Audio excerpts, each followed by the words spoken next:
na no ful bebe ngato minatu de pijigo.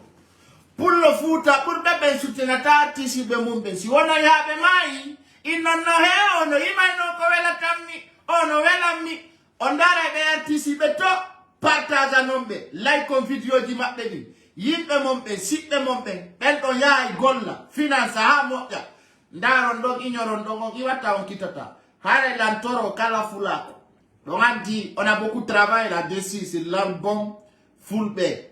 Pullo no là-bas. Cet album va venir après le mois de décembre, vous allez voir.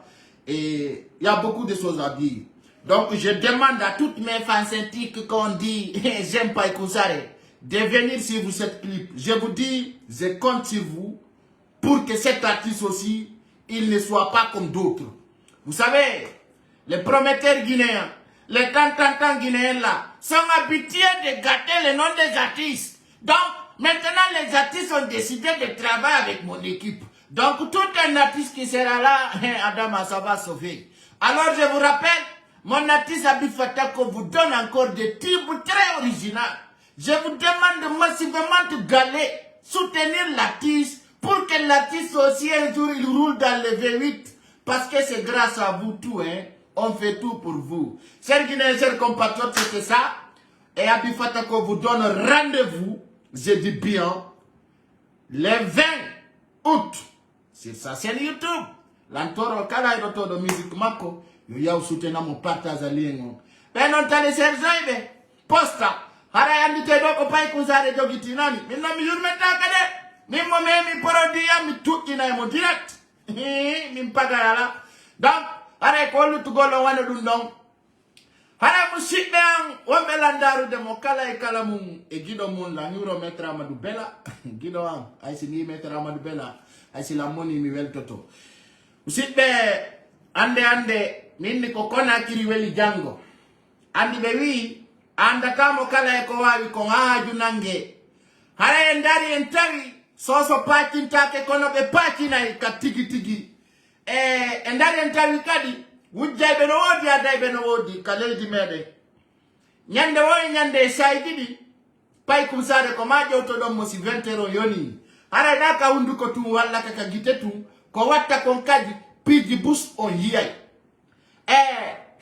Adama, je vous rappelle hande kiyo si ala ender kona kriyon hare ko yete ko Guinea Games ko entreprise tapo kanda ay no hande ene biwi gol ka auto rutual be bondirte komi ala ka konfo alla olla ila ngala poi sini wawli yimbe bensika ko sama kala nini on ka auto rutual do be bondirte ay yimbe bensiki ko sama kala alors hande min pigi andi ko welirimmi kon woni fi min mon ka tigi ko kansi mi 1000 personnes senditi o video ne banono mi halira min tigi simi wawli tawa ko non tigi woni addude mi kawto rutual be bondirte ara ko jango tana ala fous be bondire anantondire kaje fere wabbe ni no il est fou il parle n'importe quoi mais oui la Guinée comme NNJ Antonio comme NNJ Guinea Genson comme NNJ hay na mungul la Guinée comme NNJ wala e pula huda do salinamdi mais oui ko selu modada kono jama on nana tangal pula andi be wi hore hudado sagata e kusa si aduna fo wi mo selu modada ura e jam selu dalen ko ya selu modada uko dai PSC di mako fi ma on jibito musibe ndiadu lando no bona ko batti mo be fora ko bombe awaka tigi manjan sidibe andi jama gigol pullo si pullo yidima kaduna do hayawda ha makka batangol gigol si pullo yidima hayawda ha Dubai haraka kakunde Ferrari je wala ta batangol gigol ko pullo yidama o jonna ma wonki makkoki pullo yidama jonna ma ameko pullo yidama maya nama pullo tuwalu pullo yidama wala kayasi wana anderton pullo yidama tawata mingalama aishi no wuli obu inani pullo gigol pullo no waiwa call minutes L'amour d'un pel, c'est comme call minute. Si aussi ni owadi kan kwa yelda elata. Awadama, onganda gigol pullo. Ko pullo jete tafetu do wata mochonchi kesi. Awa fiono do katigitigi engala itu sedani ai si engali fimede ala komanti ore mun kono e ibebe ba me fo ala ijam. Inu bebe kadi wana ibao me fo ala ijam. Inu bebe ako bebe jartoto ben kadi ala ijam. Alors pullo kala kareuru da ender le dindi si utai awondai e pullo. Harano wana fula ku birdi. E do andi suka bebe ne aki de alla tagi akitirimi. Alane di few paine de anda daure my gosta. Be ala patmo parce que minga de mi woni colgate. Pati angondare ko mark. Minga ida ni jande ne ko hotere peteli. Min painga ngal gosuta ko si yendi lam jabuta. Painga ngalanda daure ma ko tuma tori wosi soda kosobo. Sa yendi lam jabuta ko parce que mingande kayo ta pai kusare to ko tore bata bema quoi. Andi zari ay ni pai kusare ko benganu. Andi tellement que tu veux rester dans tes rêves. Andi ko yeta donc andi no ko pe wiya tara Bill Gates ko bappa mu. Wala ko pe yai no Michael Jackson ina ben ko benganu. Ay tu vois donc min mo go sorta ko parti Colgate wa tala yenu dem jabo. Mon petit téléphone là. Va sur Google, tu tapes, tu demandes ça coûte combien. Mon premier téléphone là, moi je m'en pas. Ça c'est pas prêté. Andi kadi. Kadunado ne. Wa maluku d'iPhone wala nyawla ma kono so danta ma connexion iPhone. Donc iPhone ko Z4. Donc ko 5 gigas. Alors si tu n'as pas 5 gigas dans ta tête, moi là tu peux pas me regarder. Parce que Adam je n'ai rien commencé d'abord dans ma vie. Chers Guinéens, chers compatriotes, dans notre source expérience très dynamique, je vous demande de partager. On va donner le piment derrière s'il vous plaît. Je vais d'abord voir le vrai partage pour pimenter les imbéciles. Parce que demain c'est demain. Quand on dit demain c'est demain, demain c'est vrai demain. Parce que demain là, quand on dit demain, allez comme elle est qu'on l'a tout comme bimbi laou. Alors qu'on y a eu une bonne nomari la tout cas. Aïe comment il a tout angal berge. Donc chers Guinéens, chers compatriotes, quand l'enfant là, nous dégoûte. Parce que je ne le vois pas ici d'abord. Je sais que les vrais blogueurs n'ont pas encore partagé. Donc je vais les parler, mais je ne les vois pas d'abord. Je ne vois pas les gens que je vais m'adresser. Je vais les voir. Est-ce qu'ils sont là déjà? Ils sont là parmi nous? Est-ce qu'ils sont là, ils nous regardent? Maintenant, je vais toucher aux côtés du palais. Parce que j'étais le seul blogueur qui a Condé regarder. C'est confirmé par des secours de Mamadi Doumbouya. On dit Mamadi me regarde matin comme soir. Mamadi Doumbouya, ma vision, il me voit. Alors, je demande encore nombre de partages, s'il vous plaît. S'il vous plaît, pour que les connards écoutent les salauds.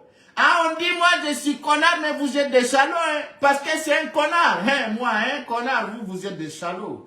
Donc, quand un salaud dit un connard et connard, donc ça ne nous touche pas, ça ne nous dérange pas. Alors, chers Guinéens, chers compatriotes, demain, c'est demain. Demain, c'est demain. Demain, non. Demain, ko demain day. Alors, Jama ombendar de osaido, miuro misal mina no milando silong e jam, onon e wondi be mom e jati gi be mom e musi be mom. Donc, regardez-moi bien. Comme il woni, kala no mi woni, yidu da anyu da andare, parce que je suis pas là pour toi. Je suis là pour le vrai peuple. Donc, tellement que je suis content, je sais que demain ça va péter. Demain ça va péter, vrai. À Conakry. Donc, hare jango, hide nodda konugu, andintin nabe, haba made, jama ronki. Jama ronki, hare jama hando iko ono defana terewal. Awabe only, kola bunyi, kola bipoi hanki. Andi minni on fulbebe watagere. Fulbebe ngande kadi on tawaka gere, kola watagere mongo, beni laisser Dieu travailler. Ben laissez tous ces dieux. Donc, wala na ben ful be gere be ari. Jama ful be biala ni on gere on na fimo. Gere bebi na no Mamadi Doumbouya. C'est pas pour vous hein. Je vous rappelle, regardez, on voit qu'on birdi. Je vous dis, ce n'est pas encore commencé le vrai combat. On dit quand le combat commence, et il y a dit un combat on y hombo. Awajama, engandi ene ko birdi, ko ene lanchante doga, fulbe futabe.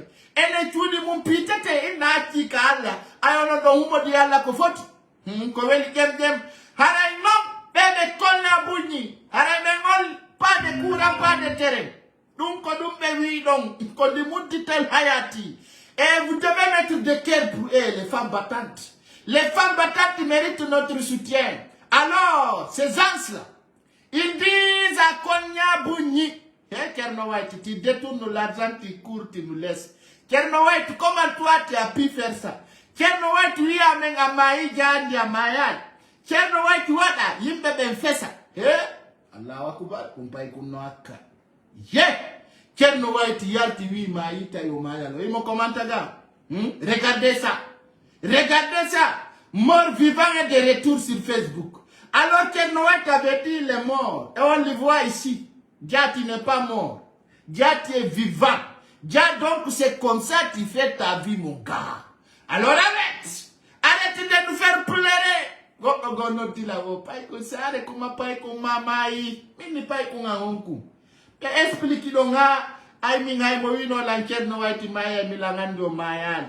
Baby, Kerno White ba, Maï, Mini Wata Onde, il n'est pas mort. Maintenant, Kerno White est là parmi nous, déjà il n'est pas mort. Alors mon gars, Taouli Jamao, Kaounyari, il faut pour nos postes. Eh mon Dieu, il est mort. Déjà tu sais que tu n'es pas mort. Déjà que tu sais, tu es à pita. Kerno White, pourquoi tu fais ça aux gens? Andi jama si goddo mai yara ibe yurmina ay si mai do ande ara kala ita no adda endang no wala goddina c'est pas bon ay no ngadna ma mettiti ma yeli ke mai de ajombani ay opération soukara me da wadde alors Kerno White faut jamais plaguer avec la mort mais ino ngalla war warata kono jama ndo wulli manali mo jama on le wulli o balde on tigi jutta ara katigi Kerno White là il vous dit bonsoir Donc, je vous rappelle, il est encore vivant, il n'est pas déjà mort. Sanguinaire, chers compatriotes, quand vous me l'enchanté tout de Jawalo Talo, Haray bebe kola bunyi jiji raje wontanara jeden. Andire be kona krino wodi wo eko wontanara. Haray be holli konya bunyi ondonsi alla ja. Sina gay lady di foto e kamungu. Kande konya bunyi don pas courant pas terrain. Mettez le cœur pour cette femme battante. Mettez le cœur pour ces femmes battantes. Depuis 40 ans, on appelle à la solidarité aux femmes pelles. On dit, Taminira be mon be ware jodo don. Mais oui, on a femme full bébé. Wata on jodo ha be pie. Yalte nana gokunda sartata. Miyalta be violami. Miyalta be piami. Miyalta be wada. Hey, femme pelle. Hey, on y moto. On a itoto dadito net. Vrai, vous allez attacher vos pannes. Vous allez vous caractériser. Vous allez vous patiner. C'est là nous. Oui, on y est. Les femmes pelles doivent se lever maintenant dans notre capitale. Les femmes pelles doivent se lever dans notre capitale. Je dis encore les femmes pelles. Je n'ai pas dit toutes les femmes de la Guinée. Réobe fulbe no doua yal tout de ande. Kaze witual. Oui, comment be amen bella mondi lady. Si taille ko yo putu. Konde nyande sadaka pullo on yaltata. Konde nyande be andata awa be rew e fulbe wiano e bamba lilando hara isika pay kusare no bamba hi ono be rew e fulbe fusu musta sinay nukol ande kan be wari papa ande kan be tipi e pay kusare ande kan sandar mo ngalu no gazi manyamuko on tertoton. Les femmes pelles doivent sortir maintenant. Surtout Django. Réoube même faux pouillard. Et on reconnaît tout ton caractère bien déterminé. Décision mo guine gen si décision. Réoube foule bébé yalta dans tous les communes. Réoube foule bébé dans motive réoube so bébé réoube réoube so bébé réoube manika réoube jaka et toma fop.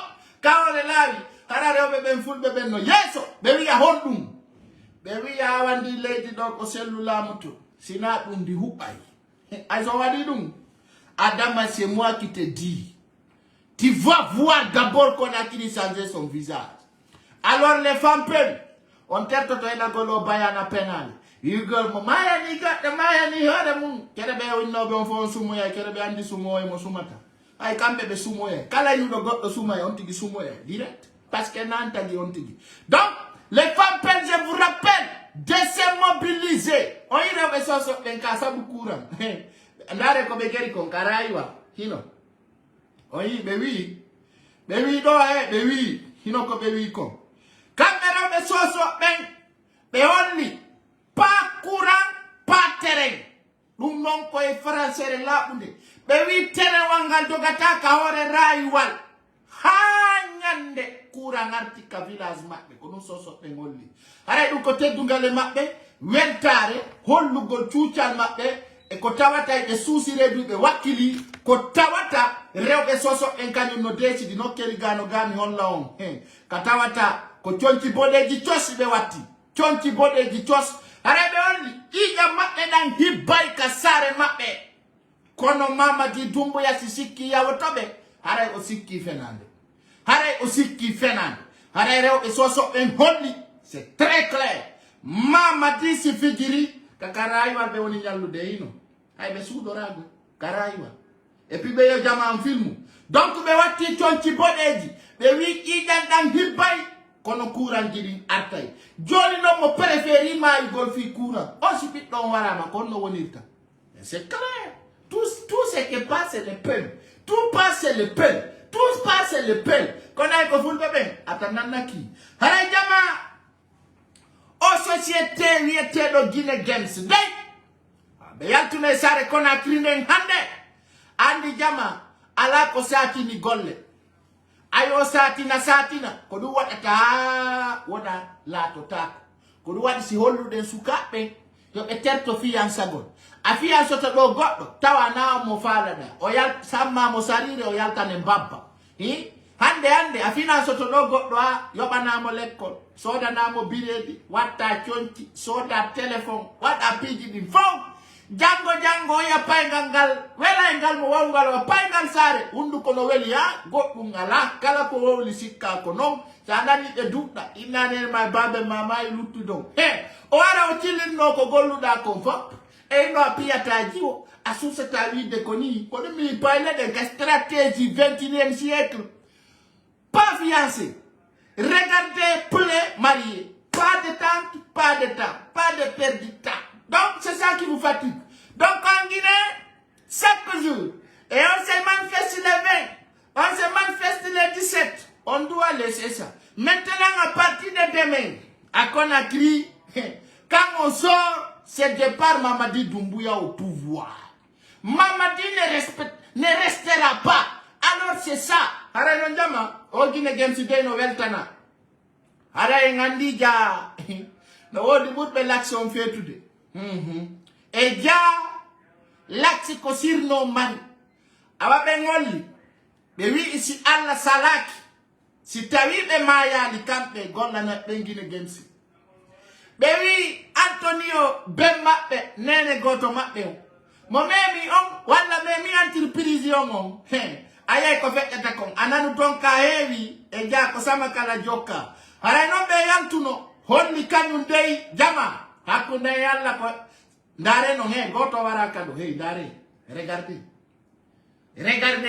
malgré tout si se pelle ko si se pelle ko prenez mettez dans la prison mais aujourd'hui cette entreprise les employés de cette entreprise hay goto wara hay goto piaka. Zéro blessé, zéro tapé, zéro mort. Bassirou Diallo kapi, Bachudo kapi, Bilakoro. Hande kasare Conakry, ka autoroute direct.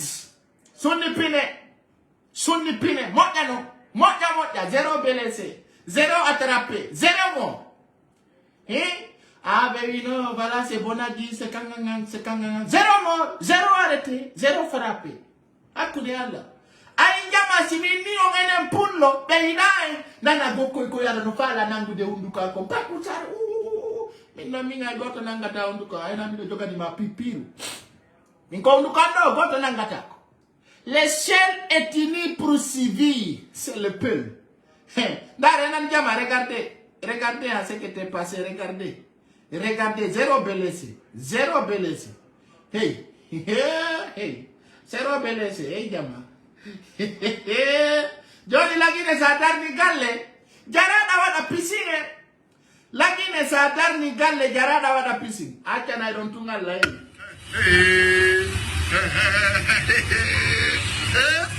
What is a problem? Ache lagine ni avala pisine darnu tungal le wada bazen acha donc vous allez voir qu'est-ce qui va passer dans les lignes hey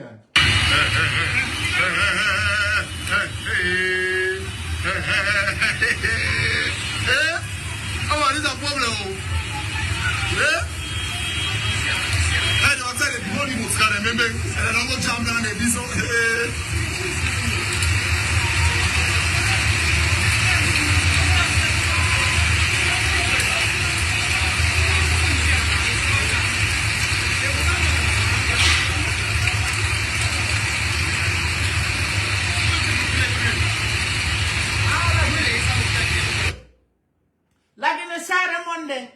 mi ala ni on konase le be pesande be won kita force kono de nyande on nanano la paske no wodi ay be gokuni ay be foko gokuni be buy be deki poson kono kala ko pay ku sare wol be vale la fennude sarde no won kita e no ko vetti ko anki jemma regardez bien regardez plaque guiné on fay tay dum he ko la gine tout lutiri autozone fi plaque taxi ko la gine tout Sierra Leone Mauritanie Gambie ko auto je Mercedes woni ton taxi aynon onon on famata on nanata idon watti hore mo yimbe tawbe kala ko wolo na yo wo Sierra Leone he jama dara ne ngoto rutto angal do kadi ko on tawa do kadi ko Sierra Leone jama regardez ici c'est où partager au maximum possible awa do kadi ko on to do ay kona akiribe anda Hakude Allah, regardez. Ici encore c'est où? Donc à compte. La ilaha illallah wa badar rasulullah. Hey, ben jodi. No apiti kala ko wadi dare. Regardez. Hakude mon Allah. Ici c'est où maintenant? Là. C'est où? Donc, c'est Guinéen, c'est compatriote dare. Regardez. Darede ka autoroute clair hande ko dombe Guinée gens be nyal ko dombe Guinée gens be nyal ndare regardez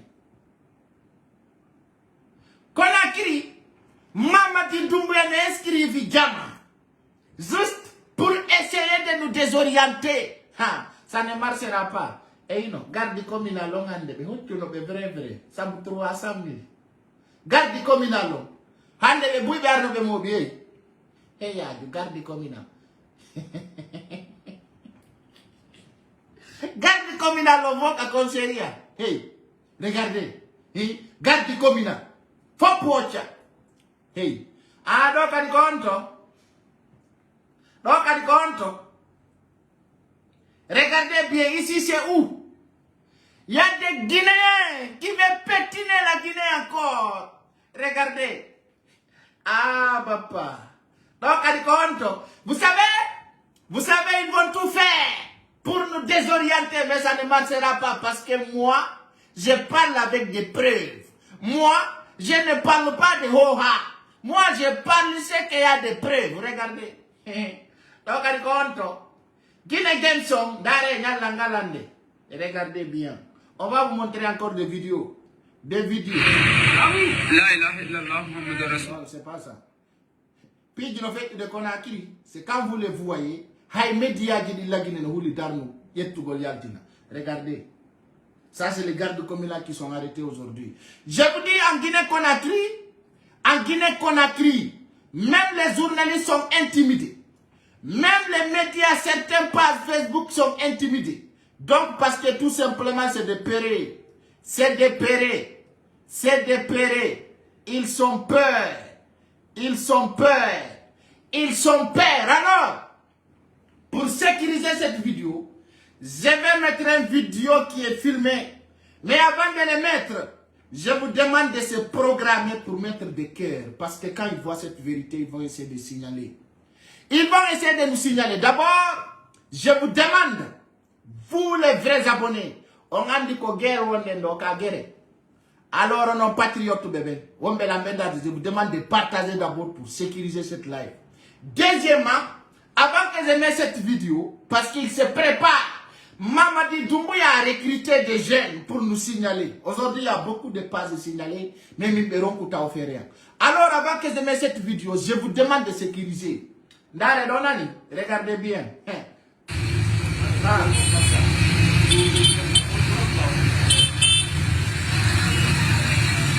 donc, elle passe à l'honneur.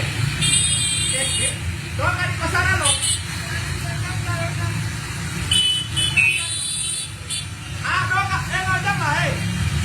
S'il vous plaît, mettez le cœur et partagez. Donc, il faut ça dans l'honneur. Donc, je vous dis, mettez à Guinée du soustan et altinde. Parce que Mamadi Doumbouya est soustan. Il est uni. Mais là, quand vous partagez la vidéo, en fait, quand vous les sécurisez, ils ne vont pas dire non. Hey, Andi Petit, il va inscrire à mon i. Pour démentir. Même il est anda, ils ne peuvent pas. Parce que c'est de la vérité, c'est de la réalité qui sort ici. Il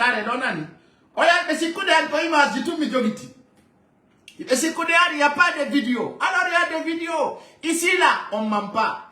Ici là, on ne contredise pas. Ici là, quand on dit, c'est ça qui va venir. Regardez. Alors.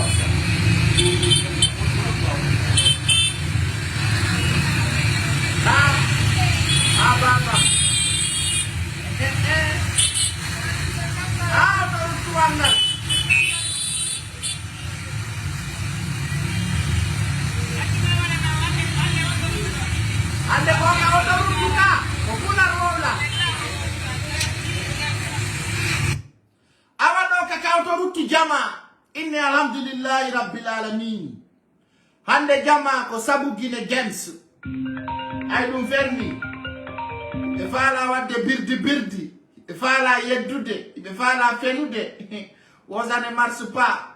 Alors ici c'est l'autoroute hande ton bébé dira no vrai et alors abonani e andi da dérange de l'encar. On a dit qu'autoroute bebo ndina no ande vrai.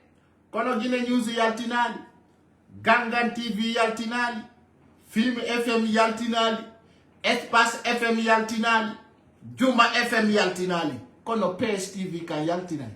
Sabuna do, en andi en labanama. Kala journaliste je chokitaido yaltina gonga. E nder la Guinée, be convoqué on tigi kan samuri. Hande journaliste on sous sta filmude. Journaliste on sous ta postude. Journaliste on comme les vrais journalistes au cœur de pouvoir. C'est-à-dire, hibedon kono ko Mamadi Doumbouya be sous sta world difus rien absolument. Hande si afala ko la bi poi ko henti ender la Guinée. Tandaru télé de taydo émission kaka Facebook ko yata tawa jibinama. Journaliste fop minno fop kundule mu fermama susta nekude wolta gonga penale tout hare non jango ko le 17 jango et mercredi noden jama la Guinée notagol noddandu yaltina e bendu e tampere jango sa wel sindike ko tapatama. Hare gere on fuki ke kakona kiriaka l'intérieur du pays. Oido ko konya bunyito ko tonkura manki gere on fuki kono en commentateur bu parce que ngala nino bebe yaltu depuis nebi. Hande kaka autorutua katawata ko be wiata lax ko lubar lax ko ni hande ko kambe oli be bondire kaka meda be bondire de nder kalum pir nder kalum. Hande ko tombe bodira yaw ten gonga fulbe futa ben be gollanta Guinea Games wo e pariye kono ayata pour le futa ki yo so Guinea Games ara no tapude hande ko lenyi hen di hon gollata Guinea Games ko soso foresie e manika be so dani ko be gollata ka entreprise Guinea Games joni no be ko ndu ngolli hedo den be do nano na pay ko sare woni de do ko kambe woniri ni naniron ni famiron ni Allah aduna yo munyi akundangi Allah yo munye few aduna ko ase mamadi ko sidundo wadano mengal mamadi l'incapable ndare jama ere be wadi bode oyo be ya warde ko bode re be wadi bode tos ko do ngande fetti ono wiete boke kolla bunyi boke oyi wo pakura patere bere do velila si be contacti la mina bana be 200 000 on va miner 200 000 francs guinéens lo mina bana be dum be so dandi am era ko ya yi ara ko gudu jip be yara ko be ta ko ye glacier ara ko bubu da jip joni non do ala no wo be sendi ke numero ma tra mi ala ta nan si mi noddi la mi kupi yafo onon kadi Sergine ser compatriot Mamadi Doumbouya no yobi yimbe tawa e hande e signal ya berunku yo marsu few aylan andi jama on kanu kayno wakili wadu gol care partage gol franchement la andani yo si be geddi en ha berunki be tay marsa tak la signalisation ko berew ka whatsapp gabe no dala on yi dare nane numéro je sérieux si be holli o numéro di wodi la dino de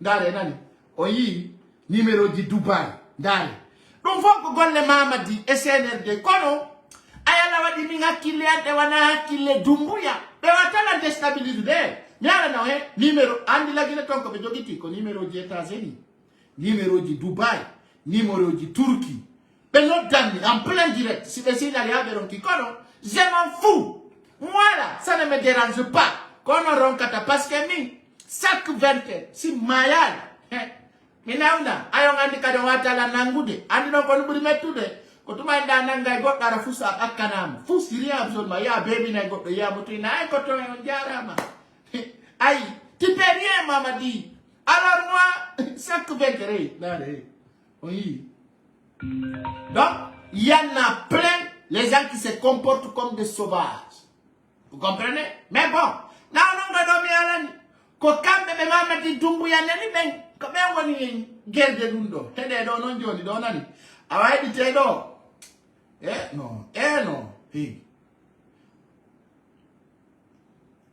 nare nani hay numéro di Côte d'Ivoire be jogiti mi anda no be yimbe comportori quoi yimbe fu bibe poccio pacciare regardez il faut contribuer numéro di extérieur non da tout yimbe wara kono ça ne marche pas awala écoutez ce que le propriétaire de Guinea Games dit ici en direct. Mettez le cœur s'il vous plaît. Vous allez écouter.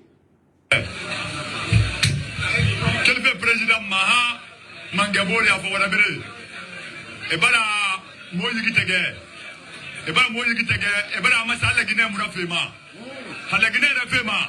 Guillaume Dunia n'a pas bien na beki. Et moi je dois. Il n'y a pas de problème de fanti la Guinée ma. Awakona kiri wule mufang. Mettez le cœur, vous allez écouter un bon soussou. Écoutez là, écoutez. Quel fait président Maha Mangaboli a fait Wanabere? Et bien là, moi je dis que et bien moi je dis que et bien là, ma salle Guinée m'a fait ma. La Guinée a fait ma. Guillaume Dunia n'a pas bien na beki. Et moi je dois. Il n'y a pas de problème de fanti la Guinée ma. Et on fait la Guinée nambe, pas la Guinée nambe. Et pas société na garabi. Gouvernement ngamba na société ade. Actionnaire be na ku mo ba ranseri. Mo on be na be ya ku mo na temane. Ade. Hamon be ya ku fali mo ba bin janga madina. E mo on be la Guinée.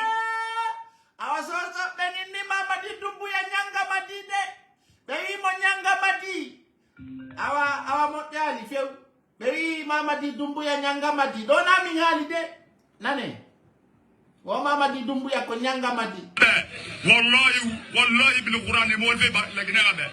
No, I saw Hudak. Yalte tungi ore lawongol. Baby no mayo na tauna tu wallahi billahi. Meme ore lawongol. So se gine wogoro suba wogoro. Dementina wogoro net. Tipe lawongol. Terna gana barte fin dibe yarira. Anyi yade. Mona mo terna gana nana. Abane mo bela bomba be.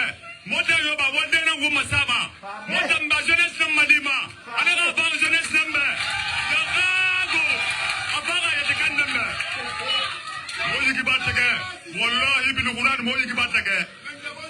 Eh, frère, wallahi la Guinée mayagi, la Guinée na vire sembe go la Guinée gouvernement be. La Guinée na vire sembe go la Guinée gouvernement be. Alpha Condé ratan. Minne. Awa kono be na tangere fang. Awa bo mi yara ninga yengi la se. Lady din ko selu dalen darta. Bonay. Sare kona kinde lancho to si cellula man. Tena beso fekane. No. Odo kadi no fiddi ko. Kuima. Assalamu iba kule mati. Emema yawu. Suare me wulu yara warfe. Nina games. Ne ma dunia birna do. Bogina di. Artiste, Froto et Laptani. Ballon bombe. La Guinée dina suare la. Suare to ko bir suaba la Guinée. Amba soirée yabo me soirée luma yama ka fe yama na soirée fora. Ah bon? Efi Allah komboni.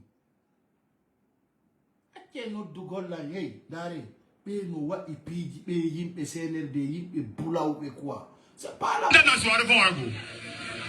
A soirée Cissé mo be magale Mohamed Cissé. Kalba be Guinée comme spera. Partagez la vidéo on dit CNRD fala ka dum do fait so ibe no dire la façon numéro du FOP Mamadi Doumbouya no inscrire partout pour appeler gonga kayaltay donet la vérité va sortir ici donc si 20 yoni ko fait ikona kiri ko ngira do akune yalla so fala o mae donc FOP me yaltine Kali babe Guinée comme sura mangayo mangaba mai bogima ini sana firema ibori kanamane abala kozi yo machine na bari enu Guinée Games machine kere mara era programme nu Guinée Games programme kere mara e bari ne raba comme ennemi ya wisembe ne gouvernement malima nan kanama hari don andi o televiete do filma ilagine gouvernement malima nan kanama société na bari ukrainien na ranu wambari bori kere fule Ukrainien n'envara actionnaire benakui. Quand orange na actionnaire rakui. Wongara padwan wonai bogi kana wombarga bene. Foye mutumbu ganima. Ina la Guinée ka fa galimba wala Guinée ka. Ina la Guinée ka sa ge la galimba wala Guinée ka. Ina ganna ba mara ba la Guinée nambe. Ina ganna ba bonso gabe. Ina ganna ba bari bore yama. Ina ganna ba do bore yama. Ina ganna ba munafaki yama. Ara ba bogi nambe. Na meilleure solution na ndam résumé na denga na la Guinée Doumbouya ça fait mangabode pali hanagam vague la Guinée be nyama na ga ki be sa banza naki le babiri de basago ça fait hajo Guinée Games sabiri ndena Doumbouya itu bale wal mangal anda ler yoni. Il est l'air que tu te dégages. Doumbouya yala no jama wabi diele il faut pour la Guinée. Asiki ko fenande. Alors ça commence de péter. Ah bon fait Guinée Games. Depuis tu n'es là dans les bons mouvements de fonctionnaires là. Depuis tu n'es là. Agama yawu. Ana motan kana. Motam mu gebe wala turtima. Kono mo panna la makula mana. Nanana. Ngele mo Melamine Camara Azan Guinée Games Sandana depuis 2010 moi il a que ça fait un bon moment mon a fait puis mais mon a entouré mon a Guinée Games ko so tum golla tato so tum kan odo wo depuis 2010 mo golla de Guinée Games ikka Doumbouya be peñant a million Doumbouya quoi le 19 novembre ara Doumbouya la Guinée ro hawdi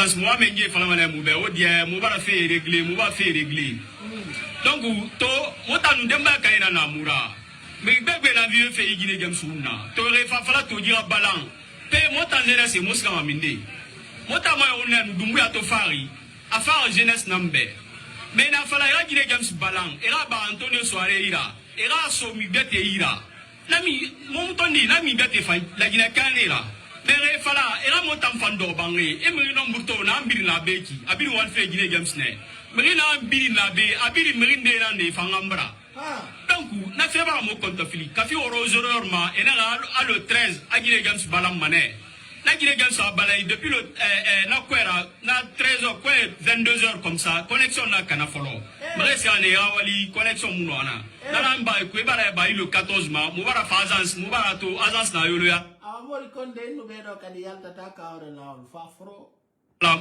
motayati moma kolo fefe ona na bari dam tanwa mama wori kere nan tife dumbu ya gine games ba fe na moiba ara so la gine ke bete ira ba joni ko dumbu ya gine games o yeti Zordan gine games ke ba fe na moira ya so lo na gira motam fanga do bangi tan na question nan safi amodo fe bangi ne ela na fala mobe ena to ina jam sa bara balang ala ko mu fanga kulu fe na ara mena to motamba fa mo mu no investment na badi mo ba fa mo mu no sigade mo balere mo life e ba geni e apie e atike mu no pd aha motanabi na ba madi mo nabi na ba madi mo ade mai la bangi mo ajire la bangi aha motana luiki sinavala ye ko soro mai pati ma woni kasuto dombo ya wi fermi c'est fermé maintenant. Si vous êtes homme, débarquez au terrain demain.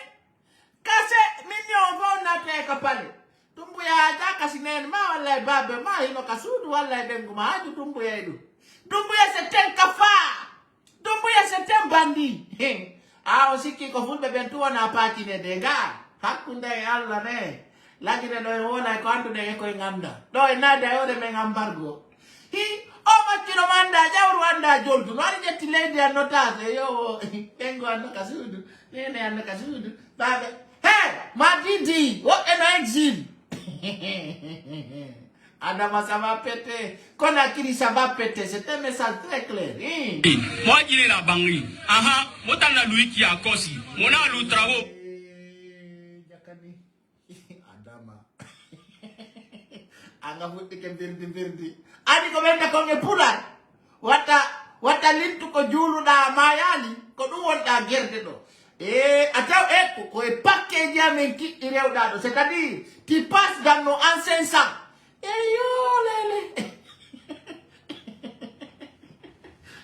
anziga di pidi na ona bele ta jeberi ko les jusqu'à dedans awadumbu ya dewi loto vermaika la bay boy mona lu travaux moi ye sarefi moi te sarefi moi bang la ila sa fala garange ara ko sa ko maro sottado yo maro ko don sotte ne banko don sukkar ko don tami ko don adama anay dum ya sino hajaydu c'est lui qui a trahi son père va trahir tout le monde alors je demande les gens qui demandent vivre Dumbuya vous êtes où Adama ça va péter ça nani ko tuma tapo da gine games wo sidara Facebook yenda imbebe la bay fo do filmu ka kafen yo maro ko don so minyo ko na kiri sisati ko pullo tu nyama talutu e vo daroto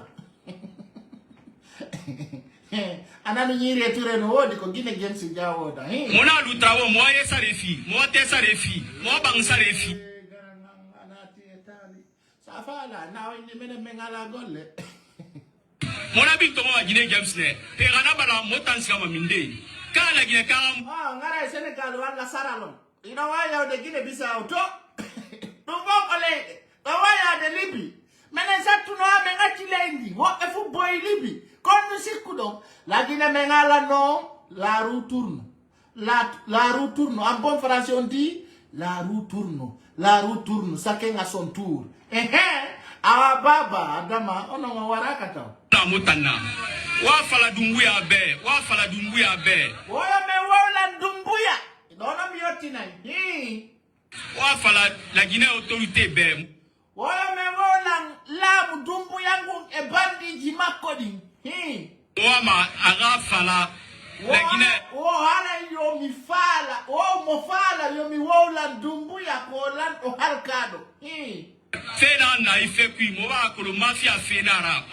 Dumbuya ko yeye wodorobu ko wado mafia miyoti na fop ko da ko fop vous avez dit ça clairement duko miyoti nante ska Dumbuya kere nara yimbala Dumbuya sino sikki kanko tumo ala o jittini ragine gensi e parti naimo one parce que Dumbuya fa jeunesse nambe a Dumbuya aoyo Dumbuya andu kanko ko kikalare watarde o detourna gine gemson miyoti ni na yimbalamma mais mona kolo si Dumbuya sikki ko golle macca o golla talendi wala so sikki vi mo dari o wada e birde sarne o be gonga be ko genial valida ko o be sokkoto e makko o sikka ko tirikaas ko kambe woni hande demi ko be woni ko mi woni on haalande afia nanna se uture akui e nana o mafia ko alla metti ko ngender se kuture ya no afaldu do ka pale be woni Mohammed 5 na de yon na to se kuture ya na to ngo woni few ko pale Mohammed 5 na yon fawtu lawo ngol na se on no wotto ndira ko leñol gotongol sa yoti dore dareni be na maniganse fe ala ko Antonio ba if on nani ko yete ko maleganse don jarami do hala no do maleganse on do nani ni hore mon don ko portore lagunde wola maleganse do nani ko yete ko maleganse ka golle sa serio ni o golle maleganse on do na ko be jette te kambe ampulo abe gine gensi be e yare atira mo mo bana fe romma tore o Dumbuya yara ta yeso hande o yara ta yeso jango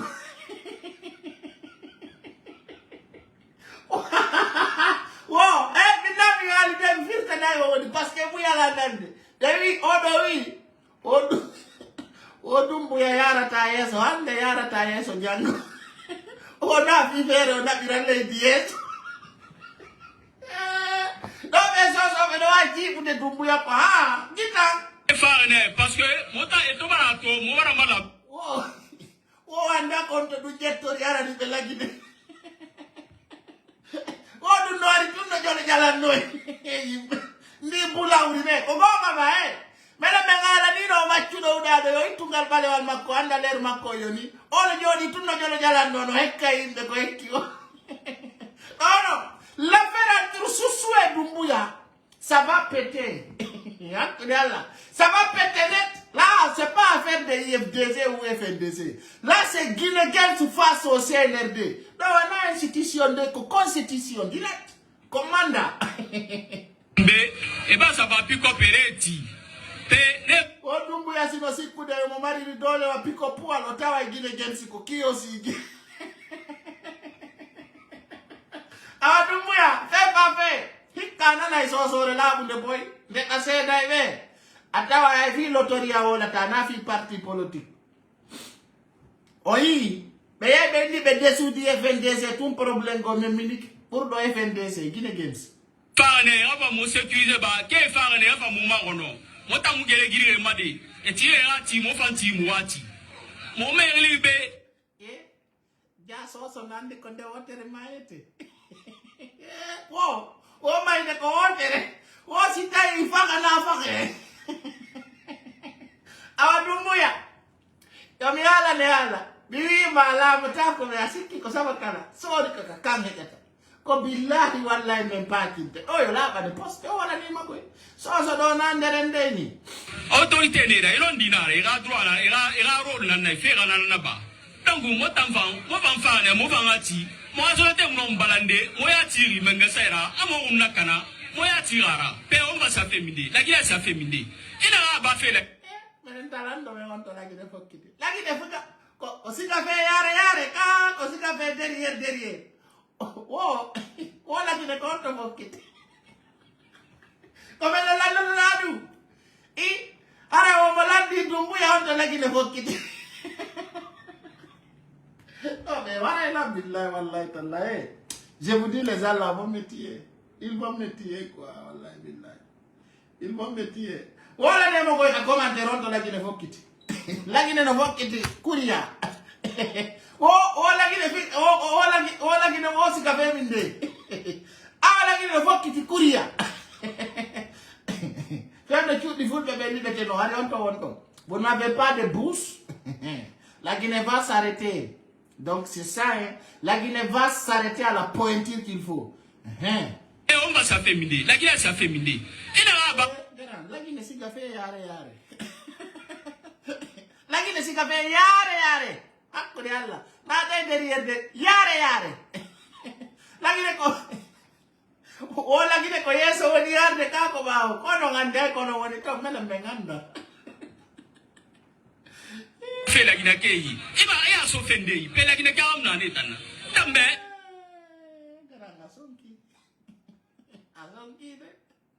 Tahu indo pai ko sare ko wele tu.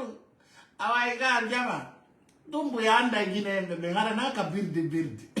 Ene gili mane. Ene Antonio gili. E bore fangili. Odo e tablu fala. A gi fait. Woya be noddo Antonio be nodda. Bandi e société no gollida. Est-ce que on a ko gonga amapi kenon. Aburu Antonio vale de mudi. Aburu Antonio vale de ko vala.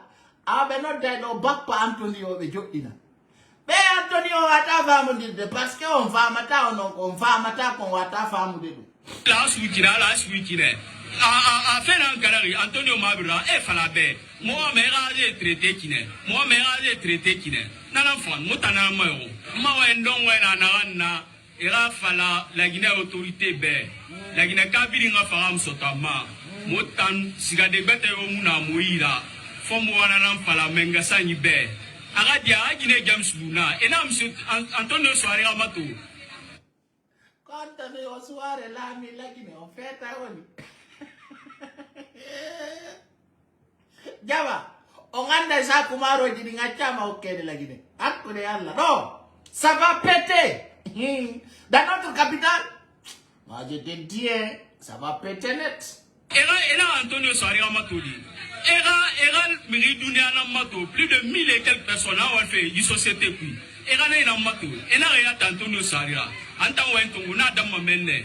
Parce que il y a ce que ta maman on est qui fait. Moi on est manifesté fait. Mo boré na agence boré. Awa manifesté de lanchon no moja. Wo be kambe be yaltay. Hande do on golli mo yara jangu kadi yalte. Manifestation est d'arabafi. Mais moi ta violence rabarde. Mo manifesté fait les moi fala menga saibe. Ara kolo ya mo fanga colère kolo. On a fait dans puis. Mon am. Non, dumbu ya ko couleur goto mari. Wo be anda couleur CNRD. On anda enga. Ndeno sede. On anda CNRD ko couleur hondo. Oyata umageri na sofi. Mon fait beta arabafi. Mon keme on fait travaux ma. Mon te asafe. Mais la Guinée a kolonto. Wo kambe be hubina yite. Be fero to kaje. Be tunna ipine. Awa ono ana wotagi. Davide. O dumbu ya si negociale patron mabbe. E fero to kaje. E sunna ipine. E barakada e lawi. Nyala nonde nanon kadi. Barakado kalu. Autoroute Dixon. So tari men ka komi na me rato maton barakada fi Guinée Games.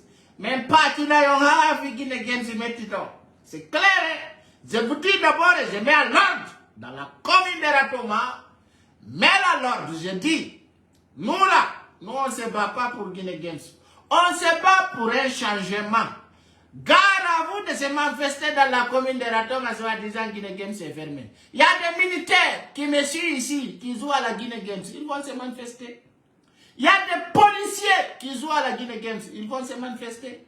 Il y a des gardes communaux qui jouent à la Guinée Games qui vont se manifester.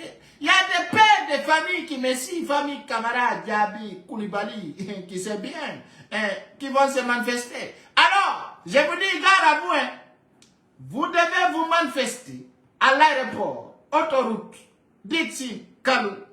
Quand je vois la commune de Ratoma, quelqu'un se manifester à cause de Guinée Games. Allah, si Benangi m'avait pas qui a des sortes de qui m'a qui. Ayara on bengoto. Donc, gare à tout un saké. Guinéen, à côté des communes de Ratoma, de se manifester pour Guinée Games. Et Kalabana yon poy. On a la Guinée change pour tout le monde. Oui, la Guinée change pour une communauté. Là, bana yon hika. Non, pas qu'on dira la Guinée d'Ora, n'a fi Guinée Games tout le temps. Qu'on s'est nous dans les mêmes. Les misères à trembler. A kolonto ale Guinée Games na nugili nu soirée umma atona denda ki afana menen fulbe ben jey Antonio soirée menen jey Antonio menen fulbe ben Antonio sa maman c'est notre maman, son papa il connaît bien. Donc comment vous allez tousser à ces hommes qu'ils négocient avec des gens bandits? Donc il y a peut-être be John na lonagi ndaro ko fekata ko adama abala ide na ma. Donc yimiri dunia na ambiri la beiki biri mbalo yi société na nguna biri mbalo yi société na nguna biri nga mrinde na société na nguna bang sa refi abele te sa refi abele ye sa refi abele pe ala bala aha motamba sika minde o sika minde o la gina mengasa mo war motan sika minde anu ene farze yae kakamu doga restez yae kadule yae wononton restez au ciel en haut onto Come na onto kombalando do onto ngaw mapiki ya ka cimetière bambeto ya de place ça va péter la Guinée ça va péter encore ça va péter bien entendu donc si vous de kosama kalane na Alpha Condé wada coup d'état ko pe pour lo es nambe la jeunesse na beiki yama dunia na tibe quel fait ben minde quel fait ben zéro kwe quel fait ben kankan quel fait ben si les Guinéens veulent un changement, tout le monde doit quitter Zéro-Corée, l'abbé doit quitter Lola, venir dans notre capitale pour demander le départ de Mamadi Doumbouya au pouvoir. Hein? Hakuniala, Staino Owawalinu. Arakobenta Kondo, Sigafea Pita, Sigafea Timbi Madina. Affaire Nara. Ah, Billah Wallahi Tallahi. Anso, abiri na Guinée Games ne, pe ala bala motansi au minde. Ah, odonde Doumbouya wi, ferma Guinée Games. Non, awakodombe na tafe fa fe. Ah, awakodombe na tata nanaki. Il est jeunesse na be yes ka minde. Ça wande beta. Jeunesse si ka fait palais Mohamed V. Destination au palais Mohamed V. Là bye boy, dans ce coup de ko ya nangira kondasa koni. C'est-à-dire, on a arrêté Fonike Mengue, humilié Ibrahima Diallo. Ah, vous êtes flanqués et rigolés. Ah, c'est les hommes des intérêts. Alors aujourd'hui, vous allez comprendre ce que Fonike Mengue se battait, c'est à cause de vous. Alors, Fonike Mengue se battait à cause de vous. Fonike Mengue avait toutes les capacités d'être ministre. Il avait toutes les capacités d'être le président de CNT. Et aujourd'hui, vous n'avez pas manifesté pour que Fonike Mengue sort en prison. Alors maintenant, Guinée Games va aller à la maison centrale. Va aller à la maison centrale. C'est clair et net. Ça va péter. Il ne va pas yurmi, non sati. Doumbouya, Kiakaidu. Minde. Il est jeunesse na be yes ka minde. Ça wande beta sko minde. Siga fait force spéciale. Siga fait armée de l'air. Siga fait armée de terre. Donc attends un tongo na dam menne. Nana rawasala. Ndangele kadia. Aray kadiatu. Won wali kadiatu. Suman. Mwali fe Guinée Games ajan na 10 ans nek mwali. Oyido pullo ay goto wola alika. Enen fulbe be ngem puidago. Enen fulbe be ngem golla tak ndare do. Wola do ala nana ta do pullo no wola. Engal. Hakkunde nyalla. Kono dabbirta India ngafala wat golla mundu. Mi jonnata India ngi hajuma. Kono dabbirta India. Fe Guinée Games. Ma problème yo muna mamire umma bin na Guinée Games na umma. Kono na tongo wa hollan summa. E wa mo société. Wa ya wuli. Adama ile plere. Ela plere. Oui. Awa hutori setto seitan.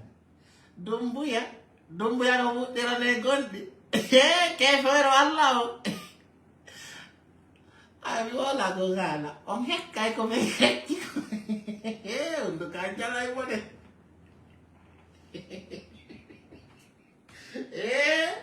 On ngatali taw. On wulli ayo nango diraka. Dare ran. Suko fe muye ngadi muma.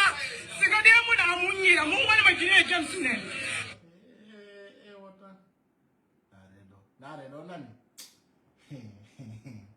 Come ulla no ka come ndera toma onjara idu ndare no. La jeunesse na beiki Yama Duna Lantibe. Quel fait bien Minde? Quel fait bien Zérekoué? Quel fait bien Kankan? Quel fait bien Anzo? Abirina Guinée Gamsne. Père à la balan, motansi Minde. Il y a jeunesse n'a veillé sur Minde. Ça va débattre sur Minde. Nami wadi dunde ko dumbuya sa yenni lan ko bemma yennuda ko du ko mi wa ay onon ko puyo do ya nango dumbuya ko mi nyogi na gem si fermu kala hekkan kala do yenni lam ni sebula no to ma vrai ko mi yawi don bila kroe aha est-ce que c'est moi qui a donné l'ordre pour que Guinée Games se ferme?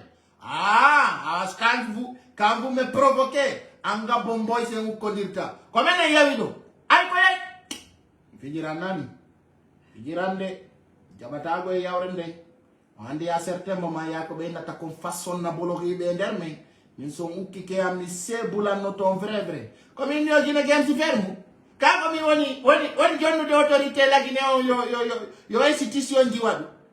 Jabatago alors kala ardo do uki a billahi wallahi tala nana si comme ferme Guinée Games. Min ko dum woni won. Ka ina feti.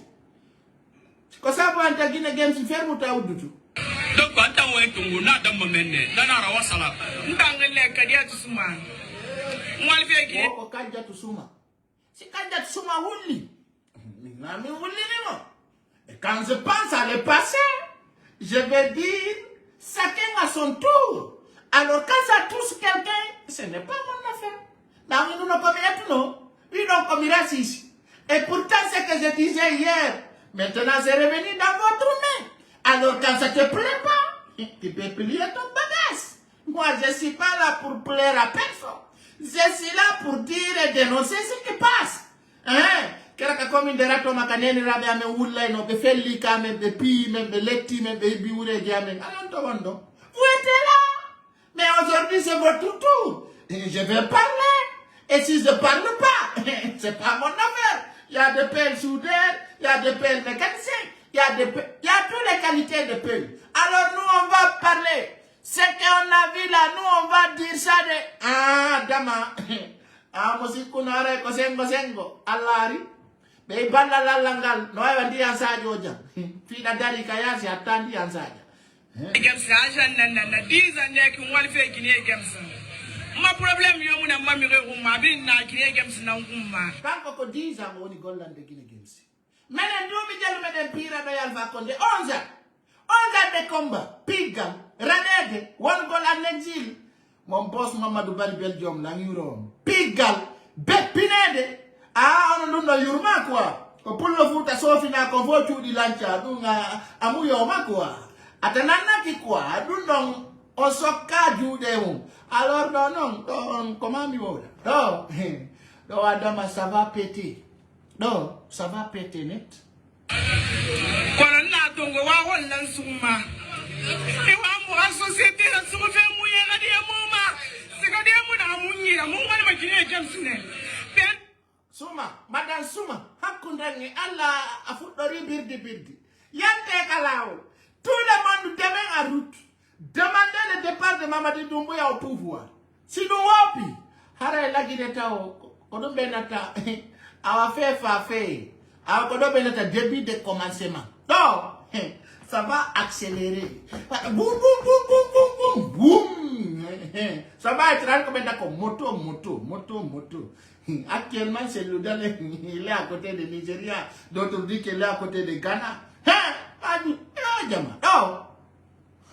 Ko onda la Guinée mapi ko ikano ngando tondu na ko fekki konde ko fe undi ko Guinée Games ko la ngako su muna araba amadi siga de bata yo muna mumbe to mumuna walde petina muna araba amadi kamu madame Suma atana naki hin konkoina mango furena tami uldena tundumbu ya jakaidu muna zetayo to be ni retina ko fe bata nan toma e ba fa sorere barati alu ko ga mu ampeshe mu gele soma mu pino gama mu se fa sala mi ko do na Guinée Games bilinga dembo ko ka ore lawol tinaboro o goro yalke ka ore lawol fo ka pale parti na Mamadi Doumbouya o parti de c'est clair si do wopi la Guinée enjarai la Guinée fesa ilinte la Guinée satta ya be na tawalfa akude Allah on va dire, Sinda Alva, Lakini ça va être comme Donka et Nyassidine et Sino Guinée. Là, ça va cimenter. Comme nous si coudons. Et yo, on va laisser tomber quoi. Nous, on ne laisse pas tomber. Diplôme naïra, père Guinée, comme ça, Mouna la Bamati. Mouna la Bamati. O Moumali, Moubel Rafina, Moumamira, O Moumali, Sigadia Mouna Moumbe. Sigadia. Ya Olibi. Ya Ozere correct. Ya Touré, ya Kokoi. Quand menata ya Bani. Ya Pongale. Tanyu Panyola. No. Jama wala guerre c'est là. Moumbe, Mouma Kiti, pour le Mougine Games Nan, pour le bureau, Mouna Mouy, Mougine Games Nan. Et le Guinée Games Valera Moutoro. Terto Ulugol, eh Allah. Eh, Ulugol Muna. Oh, and Bepida Dumbuya informé. Tous les Guinéens ensemble, délogés Dumbuya ensemble. C'est nous opi. Adama, c'est moi qui te dis, ça va péter. Na FNDC même. Eh, la Guinée doit, et on dirait na gonga nani. Gonga kan engola kanet. Odumbu ya onda inu dela haki. Hawako enze keso. Yoni watinu de wozor dangalaki. Odumbu ya akli muna.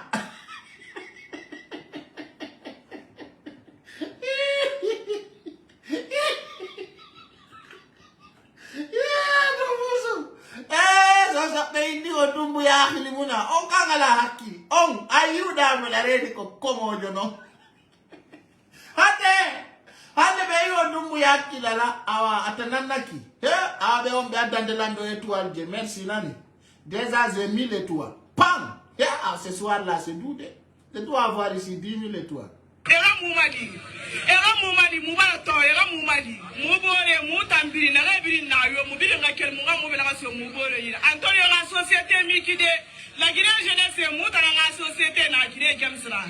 Era dia Moumela, Moumali, Mouara, Nanamba, Mouen, Bon, dans Ibrahim Sorsila. Oyata dogo epullo. Hakudi ala Fule muna.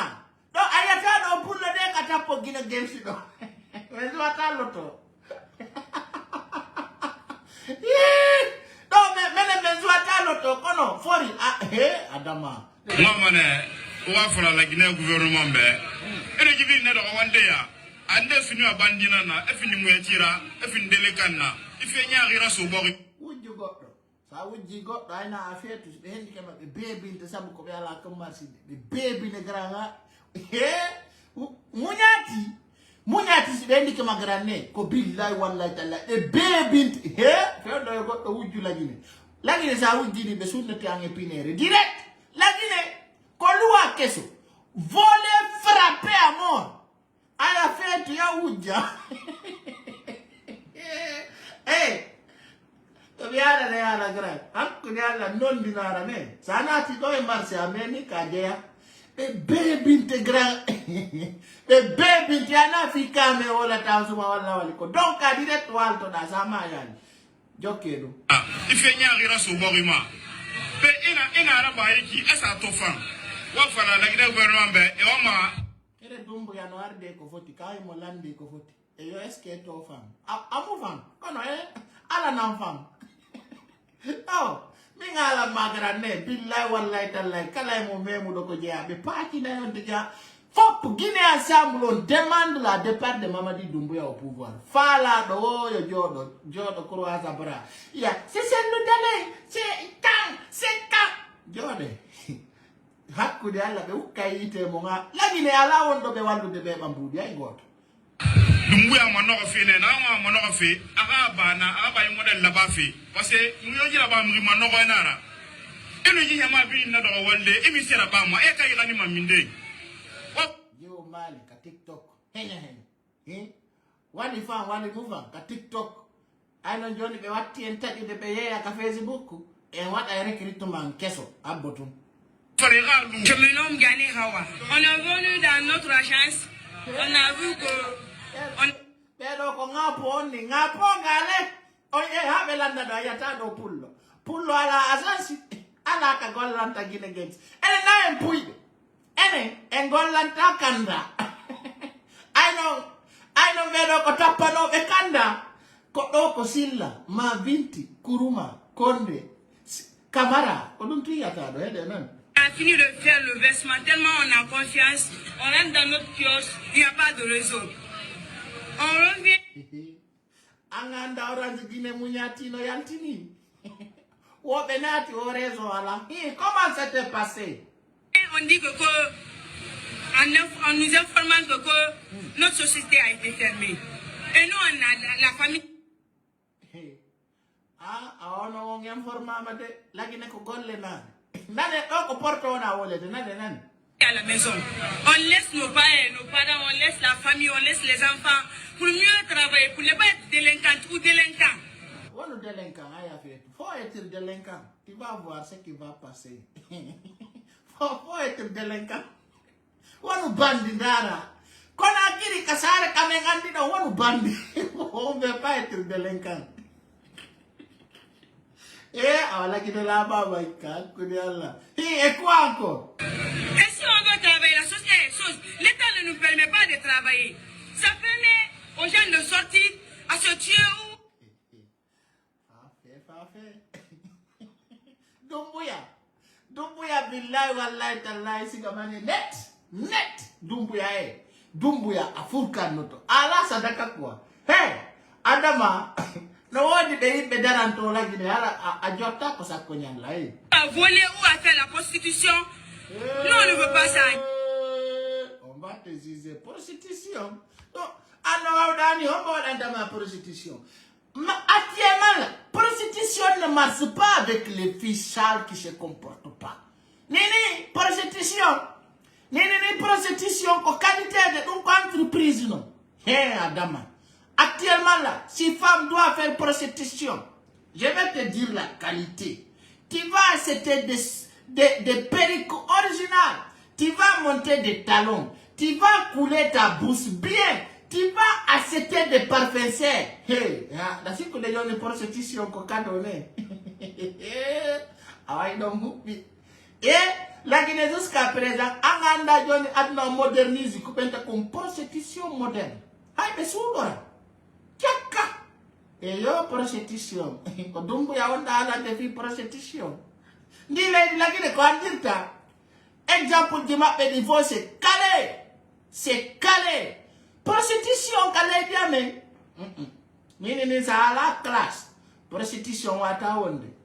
Ah, c'est clair. L'État refuse catégoriquement de nous rendre ceux qui nous reviennent de droit.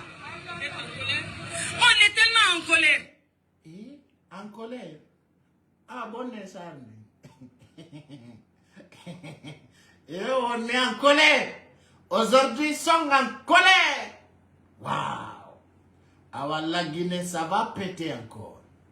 Et plus que le mot. Et... ça, c'est être méchant. Alors, Dumbuya, c'est être méchant, quoi. Adaba, alors le sale boulot commence maintenant. Maintenant là, le sale boulot commence dans notre capitale. Les jours que Mamadi Doumbouya a dit à Bambeto, on va commencer le sale boulot, vous avez rigolé. Alors là, ça va péter. Direct, en bon français, on dit ça va péter par derrière. Donc, jamais, avant Facebook, on va la dire. C'est pitoyable. C'est on demande l'État de nous respecter. Oh, c'est pitoyable. Maintenant, c'est déplorable.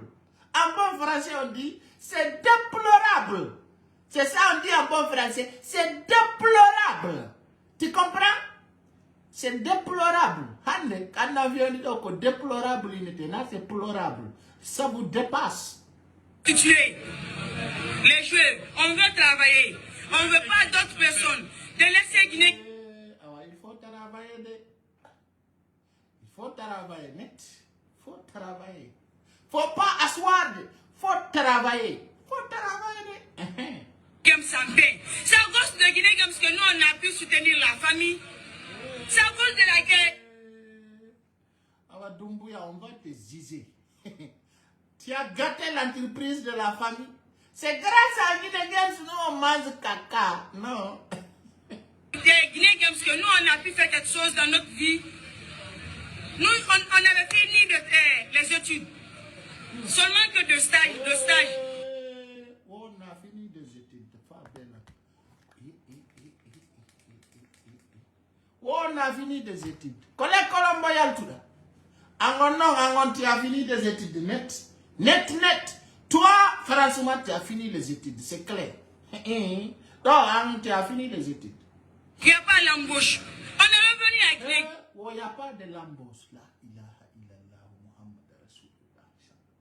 Et il a frappé les Français encore. Il n'y a pas d'embauche. Collègue Colombo Yaltouda, Ko université o mo janguda ko Gamal Abdallah Siri ko université la sana konti ko baransi won ko wada ko science mat oh y a pas de embauchement.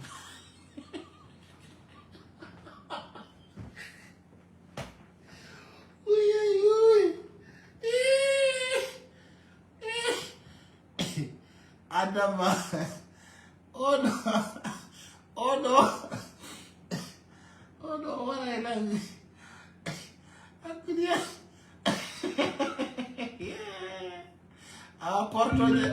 Porto de notole de ande. Oh, y a pas d'embauchement. Adama, on peut être comme ça. De stage, il n'y a pas l'embauche. On est revenu à Guinée. Il n'y a pas de l'embauche. Batti mi janga. Batti mi nata all'école. Batti comme il est terré. Est-ce qu'on a Côte d'Ivoire dans la Guinée fille au Guinée Games? Mon Dieu. On peut parler comme ça dans un pays francophone. Adam, on doit les condamner. Guinée Games, pour mieux se tenir. Koso wala ina don kale konne. Awakodo be natakura nabe. Ambon susu on dit courant fafé. Nous, on n'a pas confiance, on ne peut pas tenir notre vie à être agent partout. On ne peut pas. On sent de la quittance. Moi, c'est Gianni Hawa. On ne peut pas être agent. Gianni Hawa, franchement, vous êtes formidable en français. Madame Gianni Hawa, tenez la famille à main. Guinée Games. Et d'autres sociétés viennent. Tu rentres là-bas aussi, être agent. Mais ta famille va te voir dans toute ta vie. Ah, toute ta famille va te voir en estase. Donc, malgré nous, on ne parle pas français, on ne parle pas beaucoup, mais franchement, ça va péter encore. Alors, pour la Guinée Games, on va renverser le document ici, mon gars. On va essayer d'évoluer sur d'autres sujets. Ce soir, on n'est pas mal, mais nous sommes des Maliens. Alors, Guinéens de Guinéens.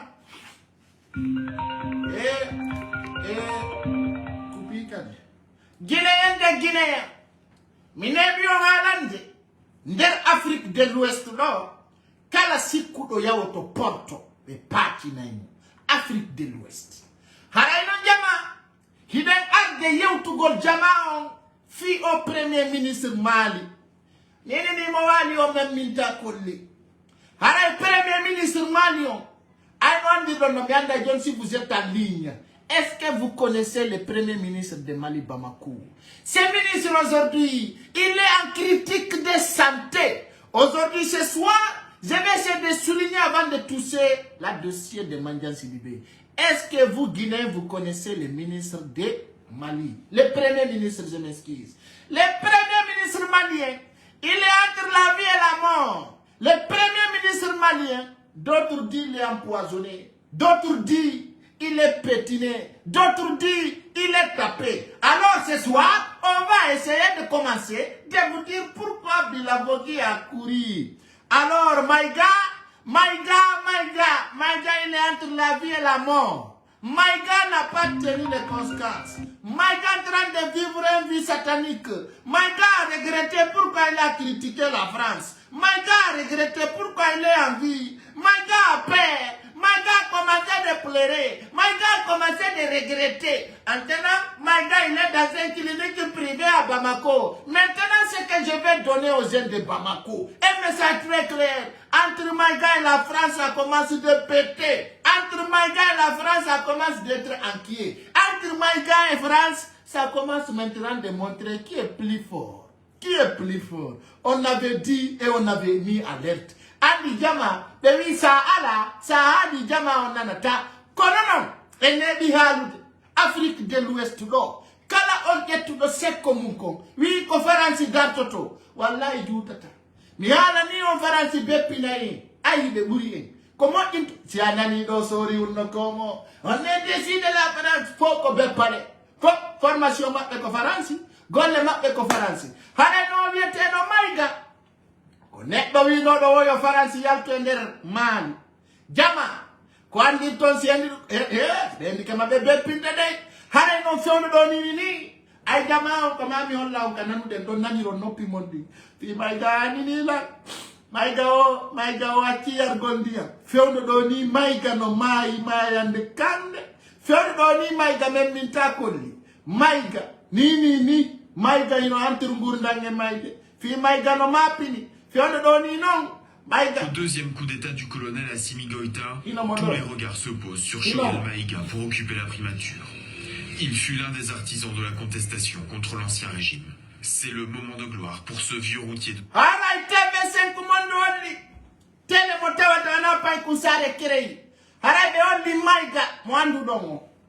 Premier ministre Malio, Haray Maïga Dey, il a entouré Maïga.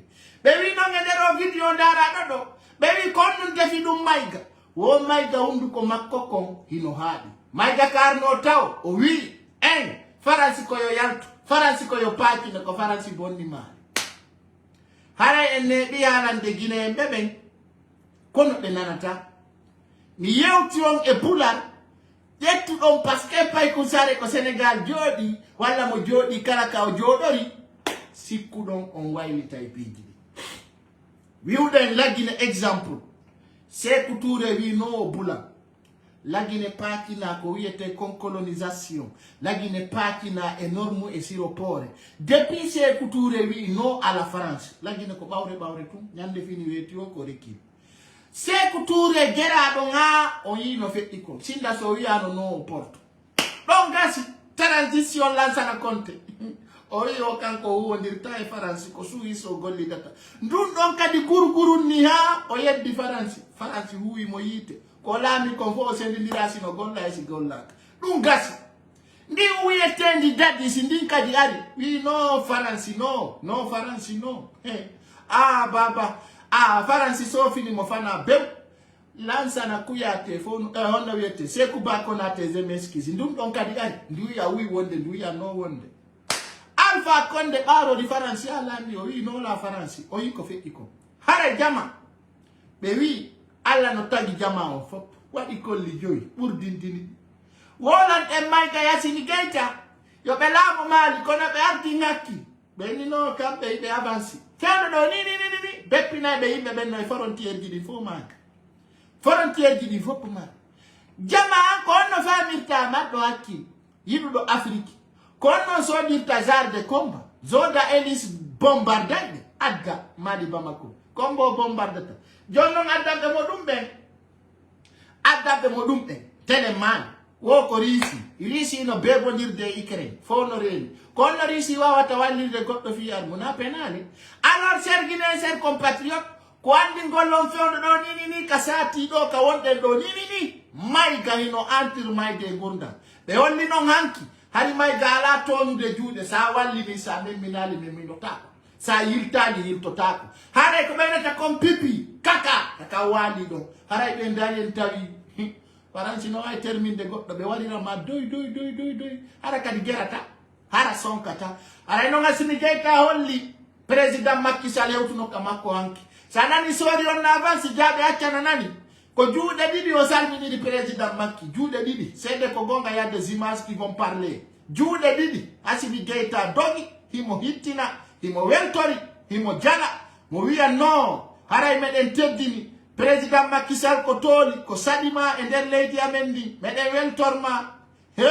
Hanki den. Assimi Goïta ari mo addini nedi. Juude didi niye. Deux mains sur les mains de président Macky Sall. Ni on angirimo. Il no do image didi. On va le voir. On va voir les images. Juude didi woni ko nangiri président amengo. Holli Macky Sall atte gollide, atte wonde, tawon ferola, tawon jogoranni. Ayla holli ka bandi. Asikuno de ka bandi, tayna bandi. Tawda marsata. Marsali marsoita. Awa jama nyolla onani. Fiyo hiu, daronta on Assimi Goïta ari mapiki. Assimi Goïta, ako Assimi Goïta, kako Assimi Goïta. Kono beria tamu. Attendez, je vais chercher les images là, vous allez les voir. Si je les détiens, quand on apporte, si j'ai de bonnes mémoires, je vais vous montrer ces images. Voilà. Mais comme les images sont nombreuses, la salle d'accueil d'eau, il y a une image qui dit. Et je ne l'ai pas retrouvé ici. Assimi Goïta, je l'avais enregistré ces images. J'avais enregistré ces images, mais je ne l'ai pas retrouvé dans mon téléphone. Mais en fait, demain, je vais le programmer. Juude didi, koni onangiri président Macky, koni woni walla, fabola. E fala bonno defiant. Haray non ko weli mi conforte le mali. Haray Alassane Ouattara holli be mali Bamako. Alassane Ouattara, l'an au Côte d'Ivoire. Ils ont andi 49 militaires. Ivoiriens n'ont arrêté à Mali. Haray non kanko Alassane Ouattara holli à partir de mardi handenu. Si tawibe akitali o okkibe le 31 août. À partir du 1er août, occupe ay courant di Bamako. Ware ko Côte d'Ivoire servi. Mali Bamako courant électrique. Haray non kanko Alassane Ouattara holli o okki Assimi Goïta le 31 si 49 soldats on akitaka be woni disponible be wadi ko addi be ko Mali. Haray holli de dade do suudora ko pay kuranji di Mali Bamako dum ko teddungale mabbe nani. Teddungale mabbe kambe Mali Bamako. Kuran do ko pitongale ko Assimi Goïta wadi nani. Ay ngal de transition ko transaction. Haray transaction de pouvoir engal duno ko duubi didi ele binay sinu wopi conseil ko ndundo lagine do kan haray on yi fiondo do ni fi Mandiang Sidibé ko woni kon fekkude haray be holli Mandiang Sidibé nguyru international kono Mandiang Sidibé o wujjao gettu haray Mandiang Sidibé no andir do no musibbe fi makon hino motti ha sabuna ko ne alla mo hebi ka dala gine adali ko hudani. Mais oui, allons au gouvernement pour voler mieux. C'est pas pour développer mieux, c'est pour voler mieux. Attends, et moi nous alerte fi Mandiang Sidibé. Problème des conséquences ko marno den tonko. Aray kan ko manja bita ki yalti jango di wekite ngala a poste spécial manja. Aray be olli non Mandiang Sidibé a département makko. Nokugo himo wujji 500 millions. Nokugo himo wujji 19 milliards. Hare non be holluno himo wadi société gardiennage. Mo wona ten fi mun jangu. Hare non be don no portu no plainte e hore Mandiang Sidibé. Hare mbudi wujja din kander gardiennage ton. Hare ben don holluno ka ONG don. Hare be wi yo Mandiang Sidibé natumbu din e mardi yande. Haray non e alkamisa fekkido. Wobbe wi e samedi soir. Mandiang Sidibé hewtuno ka aéroport mo jogiti formalité médicaux. Haray non holli mo nawni ay mo otta. Haray Mandiang Sidibé holli fewno do ni e programme uji di fop très clair. Haray Mandiang Sidibé hewtiri français. Haray non Mandiang Sidibé dogiti e nokkugo 19 milliards. Telanda be wi ko 500 millions wobbe wi 500 milliards. Ko min on non wobbe wi ko 19 milliards, wobbe wi 500 millions, wobbe wi 500 milliards. si tawi ko 500 milliards hara manja sidi be yandi andu tumi do ga hara na antunge fama kante sendi dum yandi manja si tawi ko 500 milliards on wujjuda manja yandi tanyamu di antum haray okora mende si tawi ko 19 milliards manja yandi andu sende men hiwa ma men ngayni jola no da mama di dumbo yakandi yang yo tanta upo haray ka tigi musibbe awombe la ndarude kona akiri yawniki haray bila fogi kanyum kadi kayawno artali haray ka o hewtuno Italy on bappa imo gollude golle makko den tom e tele Italy haray non bila fogi hol kanko e lagine bappa haray ala ko be kafi haray non jango e ngalta yon dossier manjango lappide ko ni der ton kongi de dakkude piji lapdi poy ko are yewten fi mudum jango haray fo no jentita heda gon si dum gassi ka der palais Mohammed V nguma e zordan ukkodirno ido andi ministre be buyu jimbudio haray no nguma mo andu dongo piji bus woni ton ko woni grave. Dans ce sens, haray Mamadi Doumbouya mo meno dirta Zordan Kapali. Haray o andintini mo vala wadu de gouvernement kesso sur place. S'il vous plaît. Voilà. Voilà, écoutez.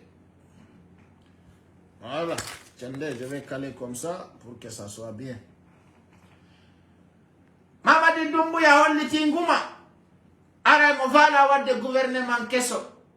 Mi windi kapazan woɓɓe sikki ko sama kala haray Mamadi wi ko ma o waɗa gouvernement keso e nder on gouvernement keso ɗon non haray piiji danno nder to haray ɗon andi ƴiƴam palla Ousmani Gawal haray nini hiɓe piliya sabuna ala heɓuɗo ko satti ɓuri Ousmani Gawal e nder no maɓɓe fo o ɓeeti tawamen haɓe me wi me fala kam kala wiya do wi mi yawa no jetti fendo Ousmani Gawal ko halkaado don mele weltori ara kadi be addani mo directeur de mo nantodirta be geri Ousmani Gawal ala ko be gerali mo balde no fedduno on nanno kibaruji feddude din ka biro makko la setiji buteje e ko buteje nase e gara e kappe pidi dum fo on nanno derto kono dum naaju amen be di kadi abe waddindiri debbo gollayɗo nder to Ousmani Gawal wala naɗo Ousmani Gawal ko feƴƴayno fo nder to ɓe hettiyaɓe ukkidiri ɓe ɗum ɗon kadi ɗe gandi Ousmani Gawal ko Côte d'Ivoire yittori on addi lagine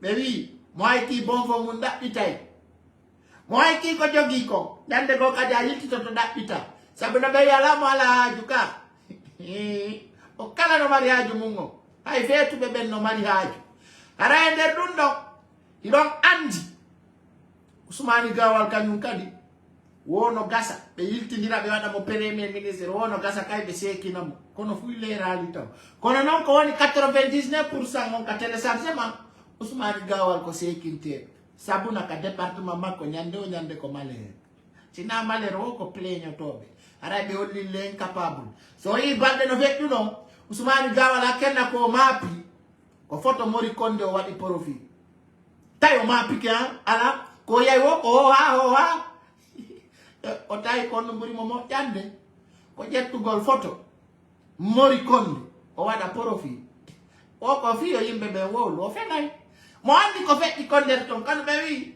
nde Allah no sofina naafi ɗi wara jiɗo no ɓatti en ala laɓɓinde ɗum ɗo fo janggo e laɓɓinay so Allah jaɓi haray piiji buyi no nder ton ɗi tawata mi haalata ɗo fof kono si Allah jaɓi laaɓal waɗay e jango kadi haray non atto en feƴƴude ɗo awa jama wande andi ɗo e tuwal di buy nan on jarama buy Rahma Fatoumata Binta Diallo donc dans ce sens je vous rappelle jango à partir de 12h mi waɗa direct feetuɗo fi ko woni comme feƴƴude Conakry haray jango fof no yanana yaltugol ka hoore laawol massivement ni hay pikko puuje ɗen sori on wi yaltata ka hoore laawi police on wi yaltata ni ay gendarme on wi yaltata ni e jeeji police on ha police ɓe gañanoɓe ɓe gani ɓe ñawda police ko bebinano kon ka lacce hay goto ñawdali ɓe wi o police on yalto police on wi ka tigi tigi siko bambe to e causa ɓe ala yaade ay tun si be bele si be jetta famille mabbe on en charge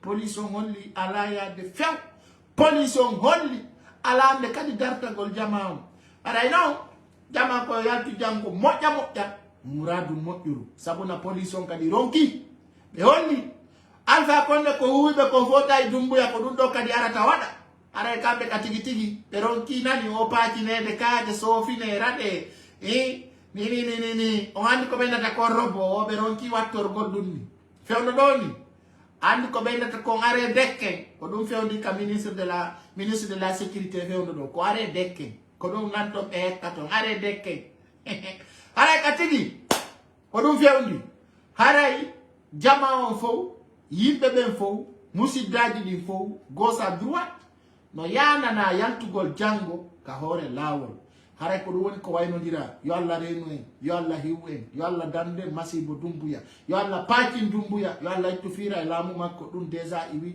ay ko dumbuya miiji no kon wala dum miijani demmo yo Allah ittu mo e hore men no buri yaawirde paakinaɓe dumbuya ɓe paakinga e hore nden Allah itti fira e bandi Allah itti fira e dumbuya tarayisi men Allah yo ittu ka bawgal mum tarayisoɓe maɓe ngara ko paakinoɓe mo moƴƴa a janfike Alpha Condé Allah be janfoma a soki jane Allah be soke a letti kasori fofana Allah be lette dumbuya ay tun a janfike men laɓani ma tuna ni men yo Allah sofine dumbuya nano e ñama be bebi dumbuya ti sera sous contrôle dumbuya be pakid men hudirima gada men hudirima gani dumbuya criminel a sumni mumutte a wari bano adama Allah yo ittu lette ɓurde de miusu de fare ay ka hudani dumbuya a pi miskino a ferike rewɓe a yaltini projet Guinée Gemson a beppini jama e hore mere dumbuya adna nani a wullini soso e pullo hande ay ka rayje no defede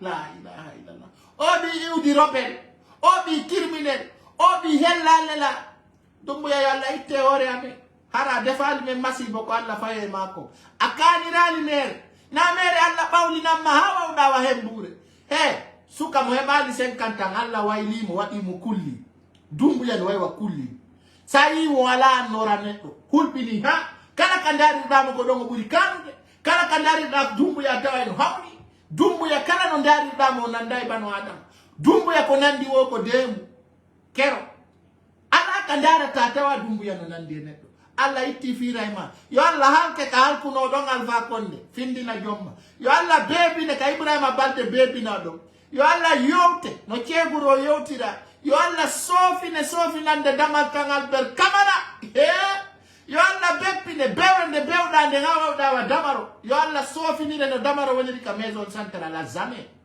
dumbuya dumbuya mi arante juma mi wadana ma dua wondudo e nema dua tawa e tour du monde e jumaro en duanto dumbuya dua moƴƴo e innuno yo Allah bonnu transition on Allah bonni wiwde Allah tafamodire sina cellulami ɗum non kadi laatike o sokki moninke menge ore fenande yo Allah sokku dumbuya kala ka yarɗa nano e ñaamo a sokkete dumbuya lutta e exil dumbuya sendidiri pay kungenene Allah sendidiri e ɓiɓɓe maɓe fof par ce que yurmetake dumbuya trahisi yo Allah trahisi kala ko suudu ko darnuɗa Allah yo liɓe walla yo jatte a jatti cuuɗi yimɓe a liɓi cuuɗi yimɓe wore penani yo Allah fawe liɓe cuuɗi yo Allah fawe kasara e masibo kala kaya dumbuya ko defuɗa men ko fo yo Allah defe ɗum yo Allah yoɓe ko waɗɗa kon fof donc ɗum no timme mari komin sakkito ɗo duwanagol ma haray janggo kadi no saati kon no laati kala ko waɗuɗa men yo Allah yoɓe ay non si Allah yoɓi hara yona yokku an e Bala Samura Allah me yiiɗo noddo e ka Kiev no wonɗo noddirde yimɓe an e Bala Samura Allah yo noddo ka maison centrale wa jane e darame ka maison centrale on watti ticket on fi hoore mo on sokki jama on e hoore penal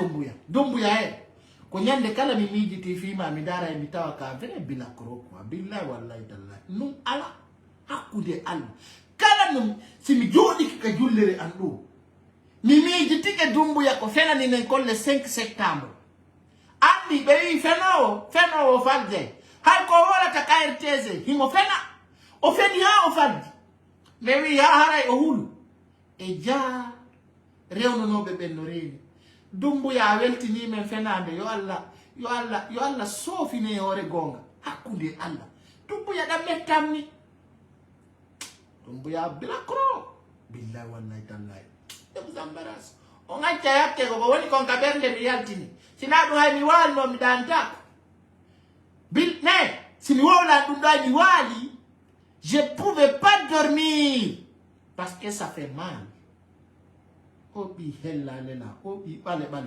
dumbu ya nanda enenen ni mi andao sina bi hocha doni no gasa har alpha konde ko penalty hebirno ni men visita go extrait de naissance makon parce que mi hola ko bi ko nene mun billahi wallahi taala ça fait pitié ces gars là est-ce que les Guinéens se connaissent Adama oi mo watti donc obi kafa obi hata ni sebula no ko fita jamao